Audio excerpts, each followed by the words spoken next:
السلام علیکم ورحمۃ اللہ وبرکاتہ۔ نحمدہ ونصلی علی رسولہ الکریم، اما بعد فاعوذ باللہ من الشیطان الرجیم، بسم اللہ الرحمن الرحیم۔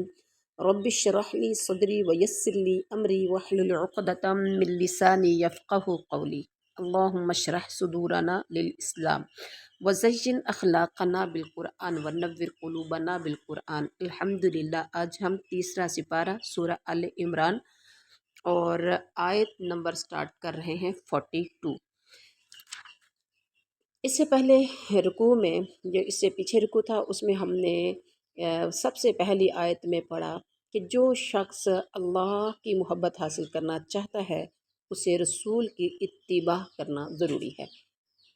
اور اس کے بعد ہم نے حضرت مریم کا تذکرہ پڑھا کہ آل عمران کو اللہ نے، یعنی آل عمران کا تذکرہ، حضرت عمران کو اللہ نے ایک بیٹی عطا کی جس کا نام مریم رکھا، اور والدہ نے منت مانی تھی، نظر مانی تھی کہ اگر اللہ مجھے بیٹا دے گا، اولاد دے گا تو میں اس کو وقف کروں گی۔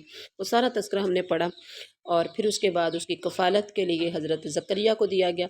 اور آج کے سبق میں ہم پڑھیں گے وَإِذْ قَالَ۔ سب سے پہلا پورشن ہمارا تجوید کا، ذہن میں رکھے گا۔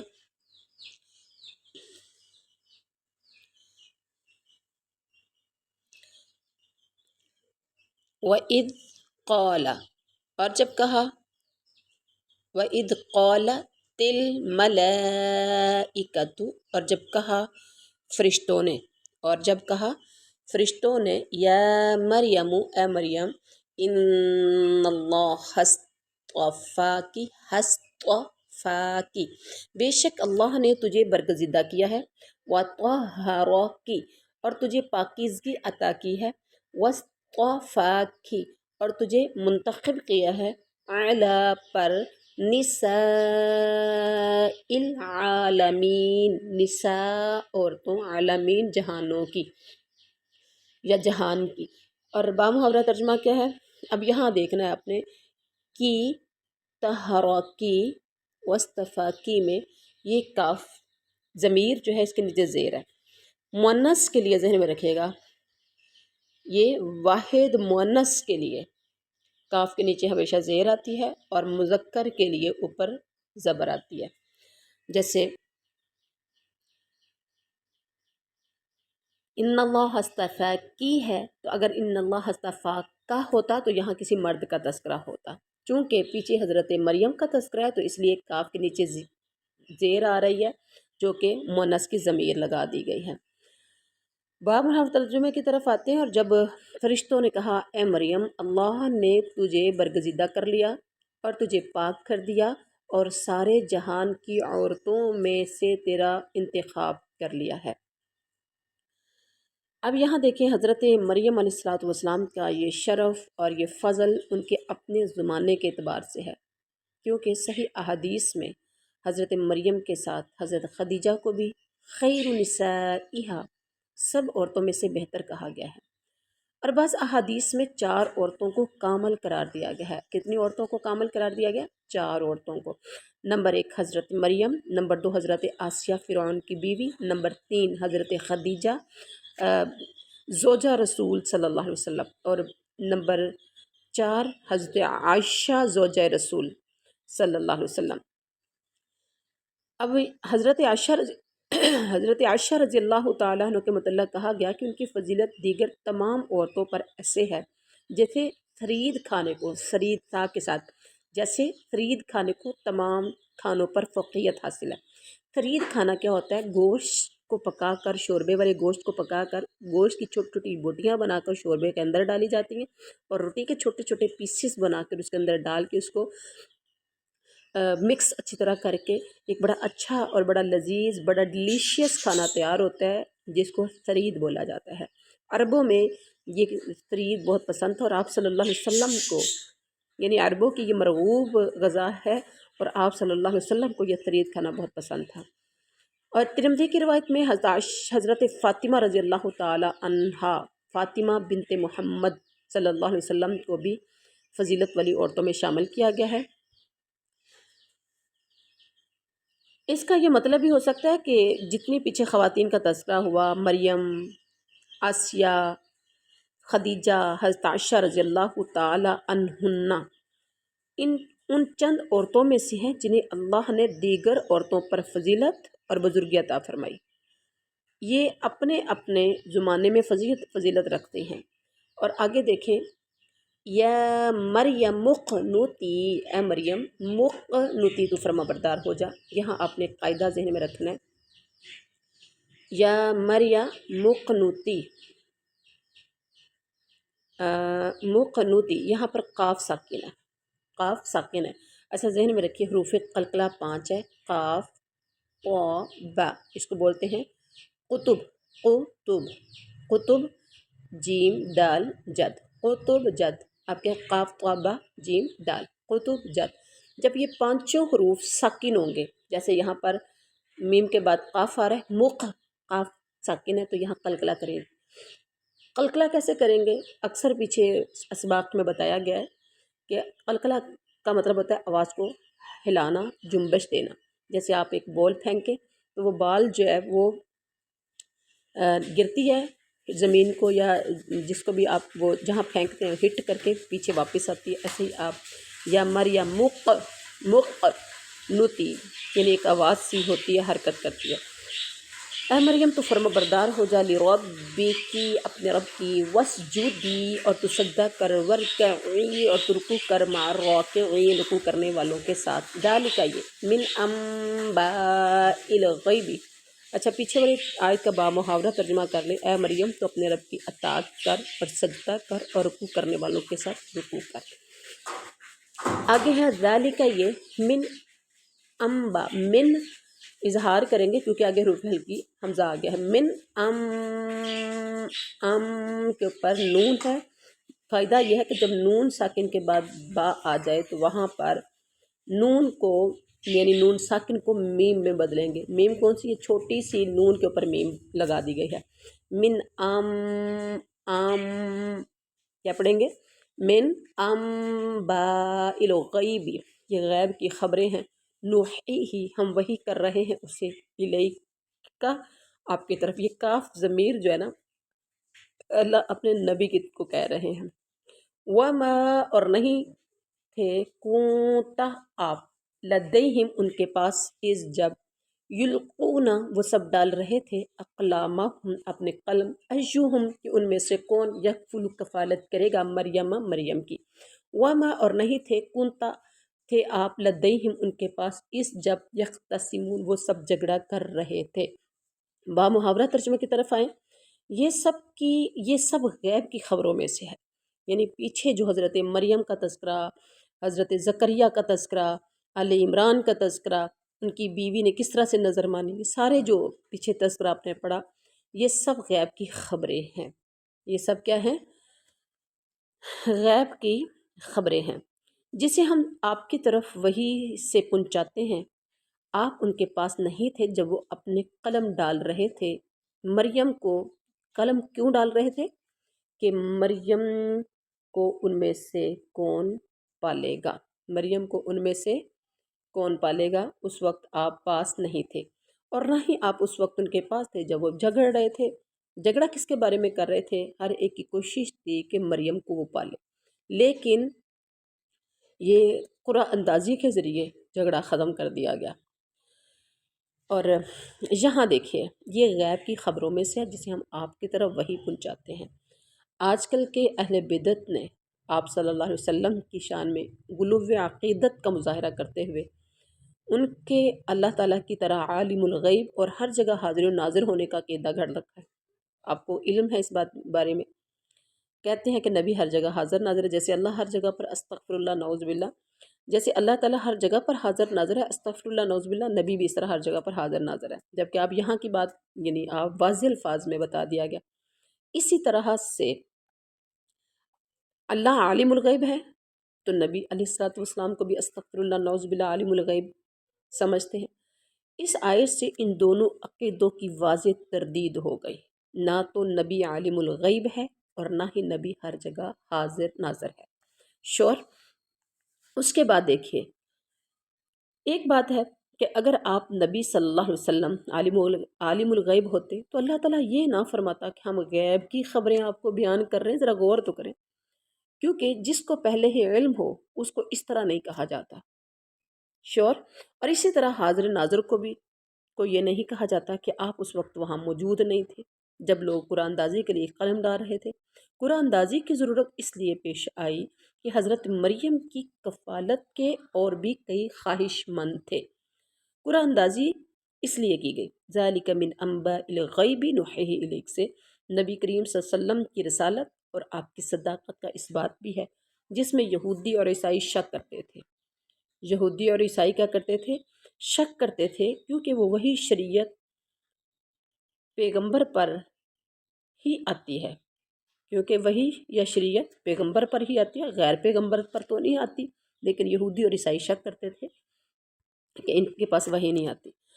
جی، اس کے بعد ہے نیکسٹ آیت میں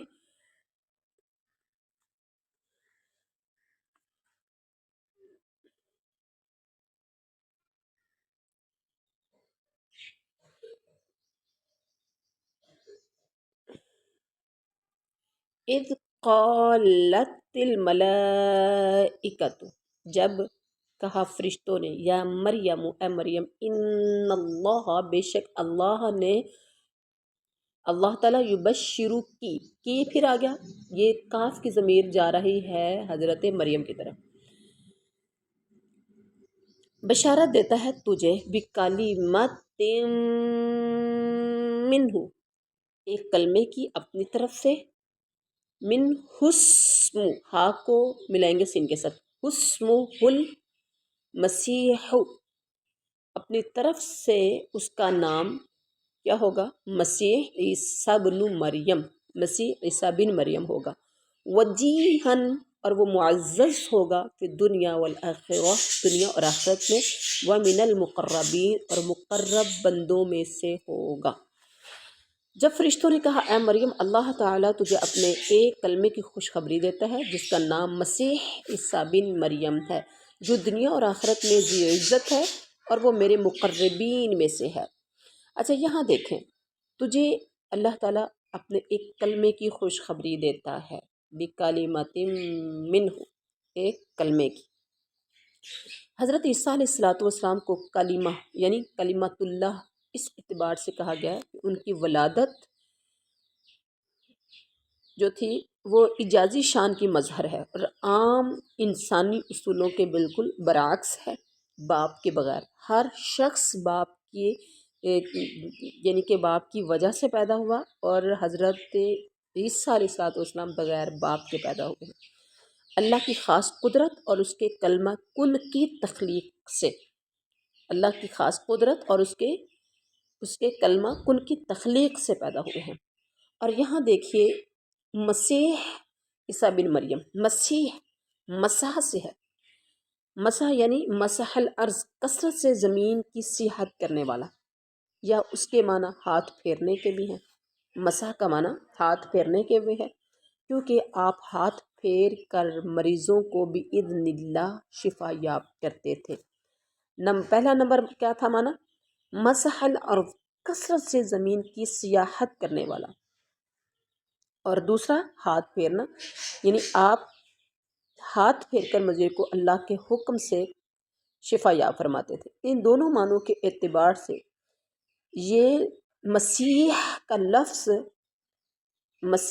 لفظ فعیل بمعنی فاعل کے ہیں، اور قیامت کے قریب ظاہر ہونے والے دجال کو جو مسیح کہا جاتا ہے، وہ یا تو بمعنی مفعول یعنی ممسوح العین، اس کی ایک آنکھ کانی ہوگی کے اعتبار سے کہا گیا، یا وہ بھی چونکہ کثرت سے دنیا میں پھرے گا، وہ بھی کثرت سے دنیا میں پھرے گا، اور مکہ اور مدینہ کے سوا دجال ہر جگہ پہنچے گا۔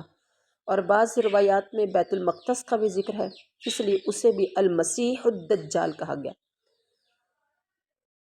بہرحال کچھ اور محققین کہتے ہیں کہ مسح یہود و نصارہ کی اصطلاح میں بڑے معمور من اللہ پیغمبر کو کہا جاتا تھا۔ مسیح کس کو کہتے تھے؟ مسح یہود و نصارہ کی اصطلاح میں جو بہت بڑا یعنی بڑے معمور من اللہ، اللہ کی طرف سے جو بہت بڑا معمور کیا جاتا تھا پیغمبر، اس کو کہتے ہیں، یعنی کہ یہ ان کی اصطلاح تقریباً اولو العزم پیغمبر کے ہم معنی ہے۔ دجال کو مسیح اس لیے کہا گیا کہ یہود کو جس انقلاب آفرین مسیح کی بشارت دی گئی ہے اور جس کے وہ غلط طور پر اب بھی منتظر ہیں، دجال اسی مسیح کے نام پر آئے گا، یعنی اپنے آپ کو وہی مسیح قرار دے گا، مگر وہ اپنے اس دعویٰ سمیت تمام دعووں میں دجل و فریب کا اتنا بڑا پیکر ہوگا کہ اولین و آخرین میں اس کی کوئی مثال نہیں ملتی ہوگی، اس لیے وہ الدجال کہلائے گا۔ عیسیٰ، عیسیٰ، اب آتے ہیں عیسیٰ کی طرف۔ عیسیٰ کیا ہے؟ عیسیٰ عجمی زبان کا لفظ ہے۔ عیسیٰ یہ عربی نہیں ہے، یہ عجمی زبان کا لفظ ہے۔ بعض کے نزدیک یہ عربی اور عاصا یعوس سے مشتق ہے، جس کے معنی سیاست اور قیادت کے ہیں۔ مشہور ہے کہ یہ عجمی زبان کا لفظ ہے، واللہ عالم۔ اس کے بعد کیا ہے؟ وَيُكَلِّمُ النَّاسَ، وَيُكَلِّمُ النَّاسَ، اور وہ کلام کرے گا لوگوں سے، فی المہدی گہوارے میں، وَكَهْلًا وَمِنَ الصَّالِحِينَ، اور پختہ عمر میں بھی اور نیک لوگوں میں سے ہوگا۔ وہ لوگوں سے اپنے گہوارے میں باتیں کرے گا، یعنی اور ادھیڑ عمر میں بھی۔ حضرت عیسیٰ کے متعلق کہا گیا کہ مہد کا مطلب گہوارہ، گفتگو کرنے کا ذکر خود قرآن کریم کی سورت مریم میں بھی موجود ہے، جو انہوں نے اپنے ماں کی جو تھی پاکیزگی کے بارے میں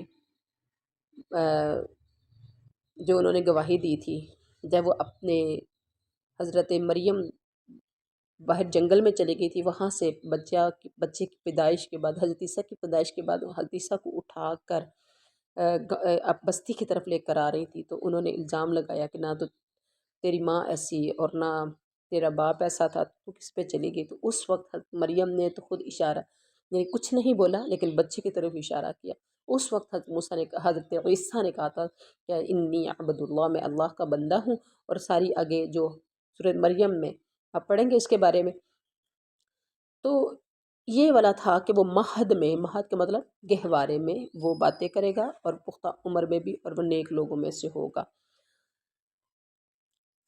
اچھا، اس کے علاوہ صحیح حدیث میں 2 بچوں کا ذکر اور بھی ہے جنہوں نے گہوارے میں باتیں کی تھی، ایک صاحب جریج اور ایک اسرائیلی عورت کا بچہ، صحیح بخاری شریف کی حدیث ہے، اور کتاب الانبیاء ہے، باب ایک اور حدیث میں ہے کہ جن 3 بچوں کا ذکر ہے ان سب کا تعلق بنی اسرائیل سے ہے، کیونکہ ان کے علاوہ صحیح مسلم میں اصحاب الاخدود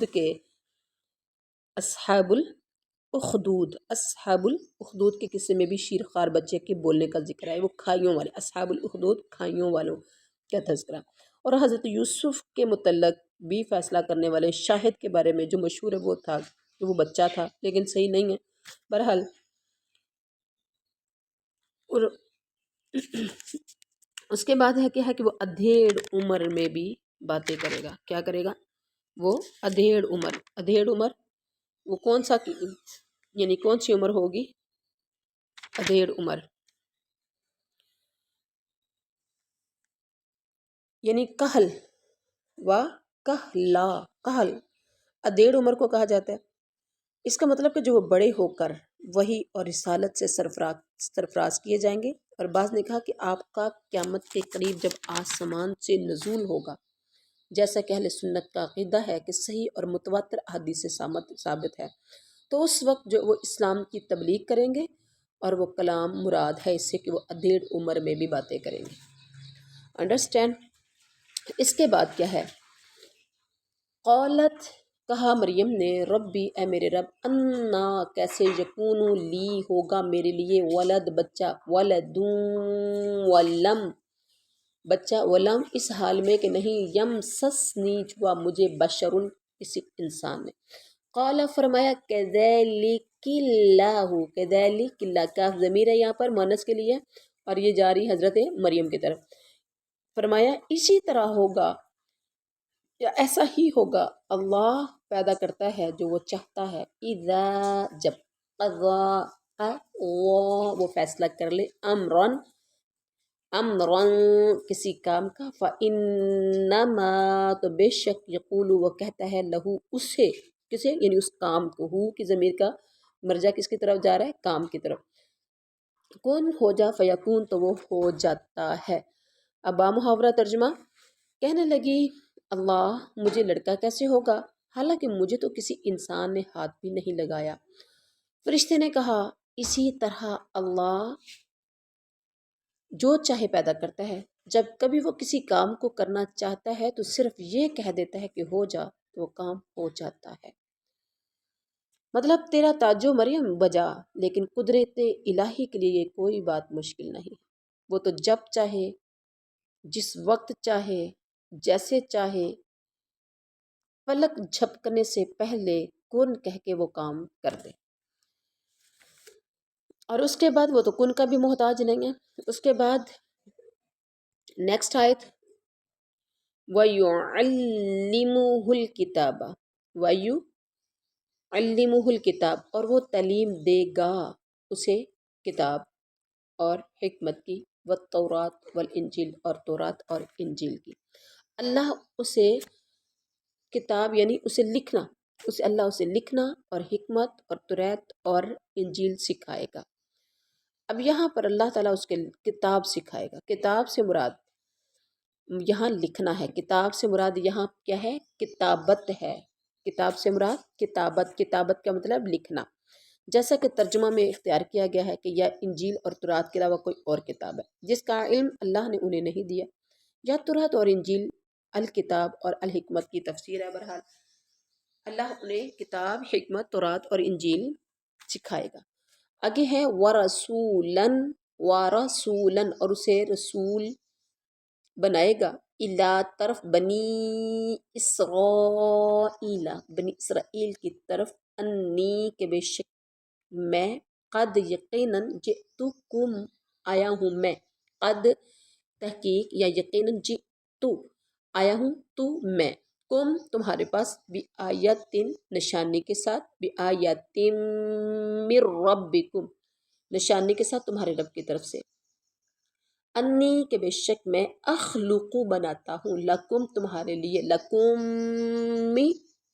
نطینی تمہارے لیے مٹی سے، کہیئت طیری پرندے جیسی شکل، فانفخ پھر میں پھونک مارتا ہوں، فیہ اس میں، فیکون تو وہ ہو جاتا ہے، طیرم باذن اللہ، طیرم پرندہ، باذن اللہ اللہ کے حکم سے، وابرح اور میں درست کر دیتا ہوں، وابرئ الاکمح اور میں درست کر دیتا ہوں پیدائشی اندھے کو، والابرص اور کوڑی والے کو، واحیی الموتى اور میں زندہ کرتا ہوں مردوں کو، باذن اللہ اللہ کے حکم سے، وانبئکم اور میں خبر دیتا ہوں تمہیں، بما اس کی، تاکلون جو تم سب کھاتے ہو، وما اور جو، تدخرون تم سب ذخیرہ کرتے ہو، فی بیوتکم اپنے گھروں میں، ان بے شک، فی میں، ذالکا اس، لآیہ البتہ نشانی ہے، لآیۃ لکم یقیناً نشانی ہے تمہارے لیے، ان اگر کنتم ہو تم مؤمنین، کنتم مؤمنین تم ہو سچے۔ با محاورہ ترجمہ،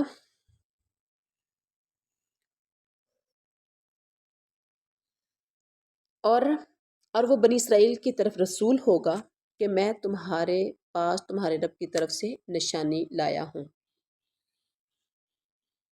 اور وہ بنی اسرائیل کی طرف رسول ہوگا کہ بے شک میں لایا ہوں تمہارے پاس تمہارے رب کی طرف سے نشانی، میں تمہارے لیے، وہ نشانی کیا تھی کہ میں تمہارے لیے ایک مٹی کا پرندہ بناتا ہوں، یعنی پرندے کی شکل کی طرح مٹی کا پرندہ بناتا ہوں، پھر میں پھونک مارتا ہوں اس پرندے میں تو وہ اللہ کے حکم سے پرندہ بن جاتا ہے، اور اللہ کے حکم سے میں مادر ذات اندھے کو یعنی پیدائشی اندھے کو اور کوڑی کو اچھا کرتا ہوں، اور مردوں کو زندہ کرتا ہوں، اور جو کچھ تم کھاؤ اور جو تم اپنے گھروں میں ذخیرہ کرو میں تمہیں بتا دیتا ہوں، اس میں تمہارے لیے بڑی نشانی ہے اگر تم ایمان لانے والے ہو۔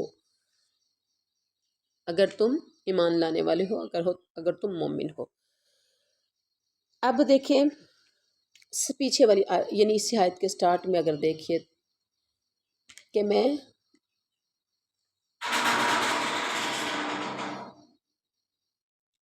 انی اخلق لکم من الطین کہیئۃ الطیر، میں تمہارے لیے مٹی سے پرندے جیسی شکل بناتا ہوں۔ اخلق لکم کا مطلب ہے اصور و اقدر لکم، یعنی خلق یہاں پیدائش کے معنی میں نہیں ہے، خلق یہاں پیدائش کے معنی میں نہیں ہے، اس پر تو صرف اللہ تعالیٰ ہی قادر ہے، ذہن میں رکھیں۔ خلق پیدائش میں سے نہیں ہے، یہ کہ میں تمہارے لیے خلق کرتا ہوں، پیدا کرتا ہوں، پیدا نہیں ہے۔ یہاں خلق معنی و اصور کو میں تصویر بناتا ہوں، یعنی شکل و صورت گڑھتا ہوں میں۔ یہاں شکل و صورت گھڑنے کے معنی میں، جیسے مٹی سے کوئی پرندہ بنایا جائے تو یہ بنانا ہے، خلقت پیدائش نہیں ہے۔ میں بناتا ہوں تمہارے لیے مٹی سے پرندے جیسی شکل۔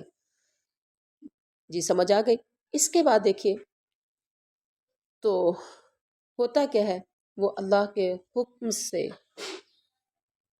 پرندہ بن جاتا ہے، واقعی چلتا پھرتا اڑتا دیکھتا بھالتا، اور پھر میں پیدائشی اندھوں کو اور کوڑی والے کو اچھا کرتا ہوں اور مردوں کو زندہ کرتا ہوں۔ دوبارہ بِإِذْنِ اللہ، اللہ کے حکم سے کہنے سے مقصد یہ ہے کوئی شخص اس غلط فہمی میں نہ رہے۔ یہاں دیکھیں، یہاں بھی کہا بِإِذْنِ اللہ اور یہاں بھی کہا بِإِذْنِ اللہ، دو جگہوں پر کہا کہ میں جو بھی کام کرتا ہوں بِإِذْنِ اللہ کرتا ہوں، اللہ کے حکم سے کرتا ہوں، اپنی مرضی سے نہیں کر سکتا۔ اس کا مطلب کوئی شخص اس غلط فہمی کا شکار نہ ہو جائے کہ میں خدائی صفات یا اختیارات کا حامل ہوں۔ نہیں، میں تو اس کا عاجز بندہ اور رسول ہوں۔ یہ جو کچھ میرے ہاتھ پر ظاہر ہو رہا ہے وہ معجزہ ہے جو صرف اللہ کے حکم سے صادر ہو رہا ہے۔ امام ابن کثیر فرماتے ہیں کہ اللہ تعالیٰ نے ہر نبی کو اس کے زمانے کے حالات کے مطابق معجزے عطا فرمائے تاکہ اس کی صداقت اور بالاتری نمایاں ہو سکے۔ حضرت موسیٰ کے زمانے میں غور کیجئے، جادوگری کا بڑا زور تھا۔ انہیں ایسا معجزہ عطا کیا گیا جس کے سامنے بڑے بڑے جادوگر اپنا کرتب دکھانے میں ناکام رہے، جس سے ان پر حضرت موسیٰ کی صداقت واضح ہوگی اور وہ ایمان لے آئے۔ اور حضرت عیسیٰ کے زمانے میں طب کا بڑا چرچا تھا، طب کا بڑا یعنی ڈاکٹری کا، طب کا بڑا چرچا تھا۔ چنانچہ انہیں مردوں کو زندہ کر دینے، مادر زاد اندھے، پیدائشی اندھے اور کوڑے کو اچھا کر دینے کا معجزہ عطا کیا گیا، جو کوئی بھی بڑے سے بڑا طبیب اپنے فن کے ذریعے سے قادر نہیں تھا کرنے پر۔ ہمارے پیغمبر نبی کریم حضرت محمد رسول اللہ خاتم النبیین صلی اللہ علیہ وسلم کے دور میں شعر و ادب اور فصاحت و بلاغت کا زور تھا۔ شعر و ادب اور فصاحت و بلاغت کا بڑا زور تھا۔ انہیں قرآن جیسا فصیح و بلیغ اور پر اعجاز کلام عطا کیا گیا جس کی نظیر پیش کرنے سے دنیا بھر کے فصحاء، بلغاء، ادباء، شعراء عاجز رہے، اور چیلنج کے باوجود آج تک عاجز ہیں اور قیامت تک انشاءاللہ عاجز رہیں گے۔ انڈرسٹینڈ؟ اور اس کے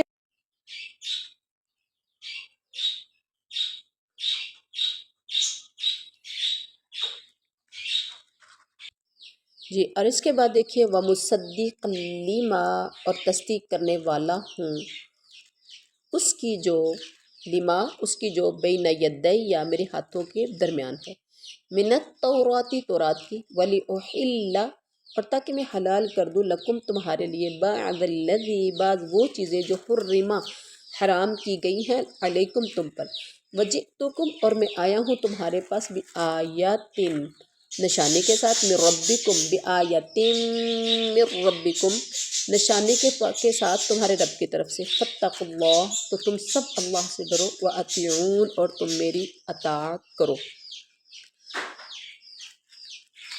اب یہاں دیکھیے بامحاورہ ترجمہ، اور میں تورات کی تصدیق کرنے والا ہوں جو میرے سامنے ہے، اور میں اس لیے آیا ہوں کہ تم پر بعض وہ چیزیں حلال کر دوں جو تم پر حرام کر دی گئی ہیں، بعض وہ چیزیں حلال کر دو جو تم پر حرام کر دی گئی ہیں، اور میں تمہارے پاس تمہارے رب کی نشانی لایا ہوں، اس لیے تم اللہ سے ڈرو اور میری فرما برداری کرو۔ یہاں اس سے مراد بعض وہ چیزیں، یعنی کہ میں تم وَأُحِلَّ لَكُمْ بَعْدَ الَّذِي مَا حُرِّمَ عَلَيْكُمْ، اس سے مراد یا تو وہ چیزیں ہیں جو بطور سزا اللہ نے ان پر حرام کر دی تھی، یا پھر وہ چیزیں ہیں جو ان کے علماء نے اجتہاد کے ذریعے سے حرام کر دی تھی۔ اور اجتہاد میں ان سے غلطی کا ارتکاب ہوا، حضرت عیسیٰ نے اس غلطی کا ازالہ کر کے انہی حرام چیزوں کو جو ان کے علماء نے خود کر دی تھی انہیں حلال کر دیا۔ اس لیے انہوں نے کہا کہ میں تمہارے پاس آیا ہوں کہ تم پر جو چیزیں حلال جو حرام کر دی گئی وہ حلال کر دوں۔ اس کے بعد اگلی آیت میں پڑھیے، ان اللہ، بے شک اللہ، ربی میرا رب ہے، وربکم اور تمہارا بھی رب ہے، فاعبدوہ تو تم سب اس کی عبادت کرو، ھذا یہ صراط مستقیم یہی سیدھا راستہ ہے۔ با محاورہ ترجمہ، یقین مانو میرا اور تمہارا رب اللہ ہی ہے، تم سب اس کی عبادت کرو، تم سب اسی کی عبادت کرو، یہی سیدھی راہ ہے۔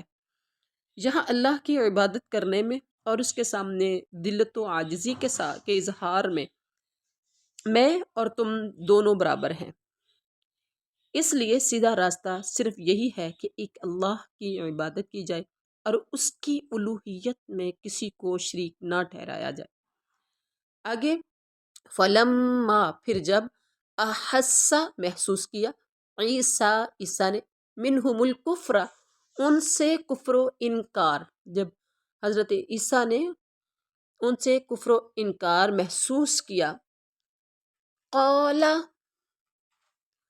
تو کہا، قالا کہا، من کون، انصاری میرا مددگار ہوگا، اللہ اللہ کی طرف، قال الحواریون کہا حواریوں نے، نحن ہم انصار اللہ ہم اللہ کے دین کے مددگار ہیں، آمنا ہم ایمان لائے ہیں، باللہ اللہ پر، باللہ اللہ پر، وشہد اور آپ گواہ رہیے، بأننا کہ بے شک ہم مسلمون فرما بردار ہیں۔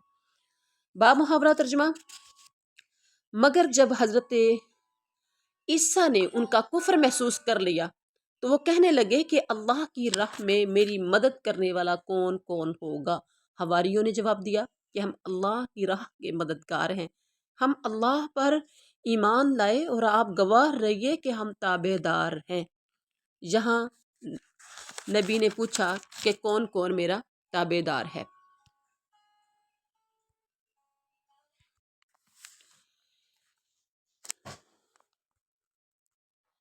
تو یہاں دیکھیے، من انصاری اللہ، من انصاری اللہ، حضرت عیسیٰ نے کہا کون کون میرا مددگار ہے اللہ کی طرف۔ بہت سے نبیوں نے اپنی قوم کے ہاتھوں تنگ آ کر ظاہری اسباب کے مطابق اپنی قوم کے باشعور لوگوں سے مدد طلب کی ہے۔ یہاں دیکھیے اتنا پریشان کیا گیا حضرت عیسیٰ کو کہ وہ خود کہہ اٹھے کہ من انصاری اللہ، جس طرح خود نبی کریم صلی اللہ علیہ وسلم نے بھی ابتدا میں حضرت جب قریش آپ کی دعوت کی راہ میں رکاوٹ بنے ہوئے تھے تو آپ موسم حج میں لوگوں کو اپنا ساتھی اور مددگار بننے پر آمادہ کرتے تھے تاکہ آپ رب کا کلام لوگوں تک پہنچا سکیں، جس پر انصار نے لبیک کہا اور نبی کریم صلی اللہ علیہ وسلم کی انہوں نے قبل ہجرت اور بعد ہجرت مدد کی۔ اسی طرح یہاں حضرت عیسیٰ نے بھی مدد طلب فرمائی ہے۔ یہ وہ مدد نہیں ہے جو مافوق الاسباب طریقے سے طلب کی جاتی ہے، کیونکہ جو انسان کے بس میں ہی نہ ہو تو وہ مدد طلب کرنا تو وہ شرک ہے، اور ہر نبی شرک کے سدے باب ہی کے لیے آتا رہا ہے، پھر وہ خود شرک کا ارتکاب کس طرح کر سکتا ہے؟ نبی کبھی بھی، آپ سوچ بھی نہیں سکتے کہ نبی شرک کا ارتکاب کر سکتا ہے۔ لیکن قبر پرستوں کی غلط روش قابل ماتم ہے کہ وہ فوت شدہ لوگوں سے مدد مانگنے کی جواز کے لیے حضرت عیسیٰ کا یہ والا جو قول کون سا، من انصاری اللہ، جو کہ انڈر لائن بھی میں نے کر دیا، من انصاری اللہ، سے وہ استدلال کرتے ہیں۔ کون؟ مشرک۔ اللہ تعالیٰ سب کو ہدایت نصیب فرمائے۔ کہتے ہیں دیکھیں جی یہاں پر حضرت عیسیٰ نے مدد طلب کی ہے تو ہم کیوں نہیں کر سکتے؟ زندہ انسان جندوں سے مدد لے سکتا ہے، زندہ انسان مردوں سے مدد نہیں لے سکتا۔ جی یہاں دیکھیں، جب انہوں نے کہا کہ من انصاری اللہ، تو حواریوں نے کہا قال الحواریون من نحن انصار اللہ، حواریوں نے کہا کہ ہم اللہ کے دین کے مددگار ہیں۔ حواری، حواری کون تھے؟ حواریون ہے یہاں پر، حواریون یہ جمع ہے حواری کی، اور حواری بمانا انصار، انصار کا مطلب مددگار۔ جس طرح نبی کریم صلی اللہ علیہ وسلم کا فرمان ہے ان لکل نبی حواریا و حواری الزبیر و حواری الزبیر، ہر نبی کا کوئی نہ کوئی مددگار ہوتا ہے، ہر نبی کا کوئی خاص مددگار ہوتا ہے، اور میرا مددگار زبیر ہے۔ اب یہاں دیکھیے انہوں نے کہا ہم اللہ کے دین کے مددگار ہیں، ہم آپ اللہ پر ایمان لائے، اور آپ بھی حضرت عیسیٰ سے کہہ رہے ہیں وشہد، اور آپ گواہ رہیے کہ ہم فرما بردار ہیں۔ ربنا، ربنا اے ہمارے پروردگار، ربنا اے ہمارے پروردگار، آمنا ہم ایمان لائے، آمنا ہم ایمان لائے، بیما انزلتا اس پر جو تو نے نازل کیا، واتبعنا الرسول اور ہم نے پیروی کی رسول کی، فاکتبنا پس تو لکھ لے ہمیں مع الشاہدین گواہی دینے والوں کے ساتھ۔ بامحاورہ ترجمہ، اے ہمارے رب ہم تیری اتاری ہوئی وحی پر ایمان لائے اور ہم نے تیرے رسول کی اتباع کی، بس تو ہمیں گواہوں میں لکھ لے۔ وَمَكَرُوا و اور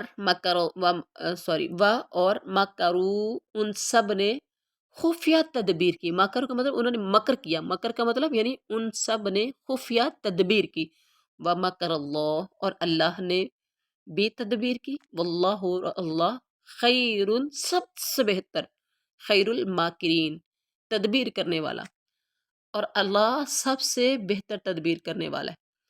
بامحاورہ ترجمہ، اور کافروں نے مکر کیا اور اللہ نے بھی مکر یعنی خفیہ تدبیر کی، اور اللہ تعالیٰ سب خفیہ تدبیر کرنے والوں سے بہتر ہے۔ حضرت عیسیٰ کے زمانے میں شام کا علاقہ رومیوں کے انڈر میں تھا، یعنی ان کے رومیوں کے پاس تھا، یہاں ان کی طرف سے جو حکمران مقرر تھا وہ کافر تھا۔ یہودیوں نے حضرت عیسیٰ کے خلاف اس حکمران کے کان بھر دیے۔ کس نے کان بھر دیے؟ حضرت عیسیٰ کے خلاف یہودیوں نے۔ یہ نعوذ باللہ بغیر باپ کے پیدا ہوا ہے اور یہ فسادی ہے وغیرہ وغیرہ اس طرح کی باتیں کی۔ حکمران نے ان کے مطالبے پر حضرت عیسیٰ کو سولی دینے کا فیصلہ کر دیا۔ کیا کیا؟ حضرت عیسیٰ کو سولی دینے کا فیصلہ کر لیا، لیکن اللہ نے حضرت عیسیٰ کو بحفاظت آسمان پر اٹھا لیا، اور ان کی جگہ ان کے ہم شکل ایک آدمی کو انہوں نے سولی دے دی، اور سمجھتے رہے کہ ہم نے حضرت عیسیٰ کو سولی دی ہے۔ مکر کیا ہے یہاں پر؟ مکر، مکر کیا ہے؟ میم کاف را، مکر۔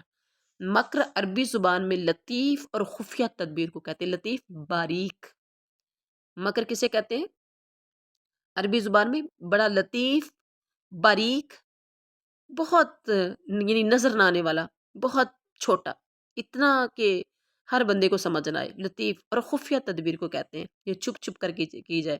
اور اس معنی میں یہاں اللہ تعالیٰ کو خیر الماکرین کہا گیا، گویا یہ مکر برا ہے، برا بھی ہو سکتا ہے اگر غلط مقصد کے لیے ہو، اگر غلط مقصد کے لیے ہو تو مکر برا بھی ہو سکتا ہے، اور اگر کسی اچھے مقصد کے لیے ہو تو یہ مکر اچھا بھی ہو سکتا ہے۔ تو یہ تھا آج کا ہمارا سبق۔ سبحان ربک رب العزت عما یصفون وسلام علی المرسلین والحمد للہ رب العالمین۔